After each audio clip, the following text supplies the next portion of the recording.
Alright, I'm gonna give y'all a shop tour. It's been maybe a year or so later since I've actually made a real video. I know I made a short one a while back at say I'm still here and everything. Now I'm ready for a shop tour. This is my new, I'm gonna go through all the stuff that I've actually got since I moved out. And I work in a 14 or 12 by 20, something like that, building that I've restored in the inside. I need to do the outside.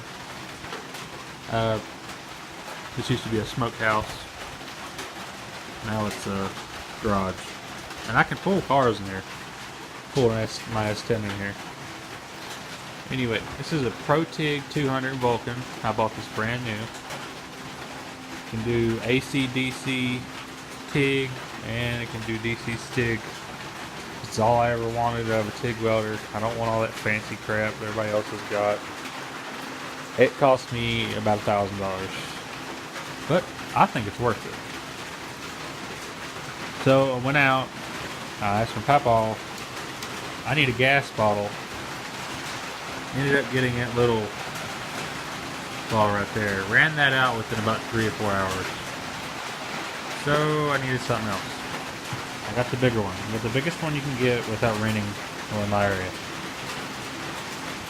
Okay, here we go on to, well, if I'm gonna, TIG and stick weld metal, I need something that'll cut it.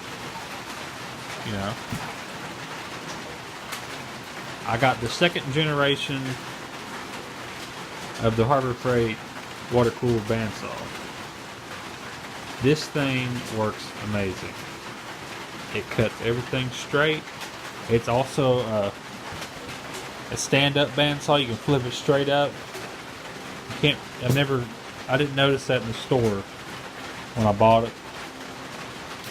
But it actually has I think a 4-speed belt system, and the first generation, all the switches were down there. Well, this one's up here. Water cooler, coolant tanks in the bottom. It's pretty nice. I've had it a couple months and it's still the original blade. I cut some wood for some fireworks. But so I've acquired some new stuff. That's actually a stereo out of my bedroom, my mother's. I'm more into cars now than I really ever been. The lawnmower stuff sort of went away a little bit, but it's still here. I have this Tordair wood stove I restored a little bit. Going upside. I wish I'd made a video of this. My bench grinder stand. It's actually like a piece of 4-inch Schedule 40, I think. Welded to a 2008 Silverado brake road. Got for free because I did a brake job on my grandfather's truck. I still got the old 14-speed drill press. It's working pretty nice, and a cross slide. The Century, I still have it. It works fine. I'm more trying to figure out how you hook the gas bottle up to it because it is a MIG also. I also went out and bought the 20-ton press. This thing works fine. I actually like it a lot. I've used it more than I thought I would. And there's my Portaband Milwaukee. That's all I ever had before to cut metal straight. And when I first rebuilt the inside of this building, I added that 6x6. And they're both oak. And that's a 3x10, I think, by 12 piece of oak. And that is actually my crank. I made a roller. It goes across. I needed that. That way I can get stuff, off the ground right here onto this beast. This is between a 1905 and a 1920 Garvin vertical milling machine. This is a full-size mill, like the regular ones you see in machine shops, which I work in. I paid $500 for this thing. It does work. It just you can use the shelf right now because I just now got it wired up, and do not have a vise yet. But it has a 2 horsepower, 3-phase motor. Go over here. This actually has power feed. Worked off those knobs. Which I gotta go inside of this box right here and fix something. It's engaging, but it's not like fully engaging. It runs the motor goes down to 2 5/8 belts. Comes over to this gearbox. Can't really see because it's dark over here. There's 2 levers for the transmission. Goes down to this leather belt to a jack shaft down at the bottom. That goes up to this other belt. Also is a chain drive one of this power feed. But this belt comes up, pivots over, goes into the head unit. This is a fixed head mill. This is not, you cannot pivot the head. Which, if you have a set of angle blocks, it doesn't matter anyway.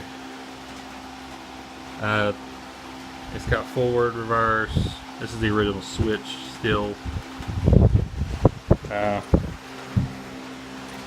me move my fan that way it's not creating a bunch of static. See?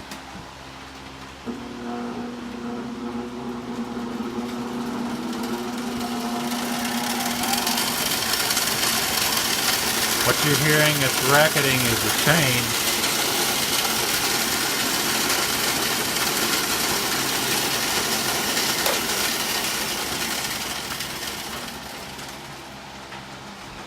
And how you change the high and low is that little pin right there. Bring this pin around. You can pick it up. If you turn it to the right, it locks it. Then you turn it. You take this lever, pull it all the way around, and it's in low gear. If you take this lever right now and push it all the way around, I can actually unlock the screw to let the collet out. This actually is the original collet thing, collet holder, and it has the original Garvin Machine Company collet still inside of it. Which I've got other collets there. They take I think 5C collets or CNC. But I've also come across, I'll talk about that later.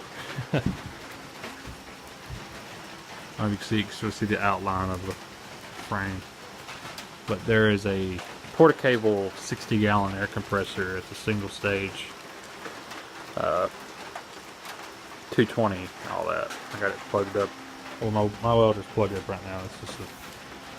This is the outlet for it, with the compressor. A lot has changed. I've added a lot of nice tools. Been blessed with it. We'll see what we can build in the future. As of right now, I'm building a V8 S10, which I don't really feel like filming because a lot of people have built those. I'll do an overview of it maybe if somebody actually wants to see it. But leave a comment, rate, and subscribe.